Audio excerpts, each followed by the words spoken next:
Unajua brother nini? Nilikuwa kule naenda kuchukua gongo hapo Matejo. Wakati naenda nimepata lift. Wakati narudi nikakutana na hiyo burungu ya chali yangu. Lakini sijafanikiwa kuchukua mzigo, nimeacha hadi hela yangu. Nikakutana na uchali yangu mwingine wangu lelo.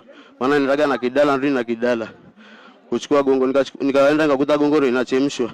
Bado haijaiva. Nikamwambia naenda kuchukua nani? Naenda nyumbani nitakuja baadaye hiyo.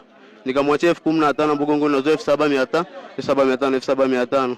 Wakati narudi naambia mimi naisha yangu lelo. Akasema aje tupitie hapa chini kwa rafiki yangu. Akapita njia hapa kona. Akakutana na mdada mmoja hapa hivi anapita yuko na kibo, yuko na simu ya taji. Akampetua na mkono wa kushoto. Alafu akavuta mbele, alipokuwa anakimbia hapo mbele kuna taxi nyeupe ilikuwepo. Ikambana akaruka.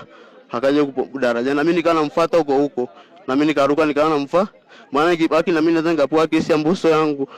Lakini bahati mbaya nzuri ndio hivyo, sienda popote ndo kaenda. So mimi yeye ndo alikuwa na zumuni lake kichwani kwake, mimi niko na zumuni langu. Mimi natafuta mimi tu hela yangu mimi. So yeye alikuwa na nia kwenye kichwa chake. Danganye brother, nisikilize vizuri situation.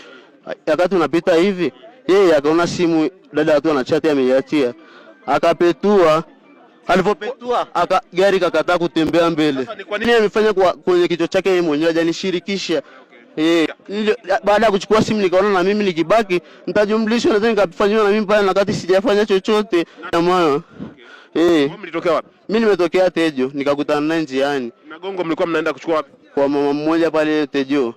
Nataka kuchukua kila siku gongo mimi. Yaani mnatoka Matejo mnaenda Matejo? Yaani natoka Tejo naenda Ngulelo. Na uziaga gongo Ngulelo. Sasa Ngulelo na huku kwa Shabani mmekuja kufanya? Amepita huko anasema anaenda kwa chali yake, alafu anapita ile njia ya road kutokea Ngulelo.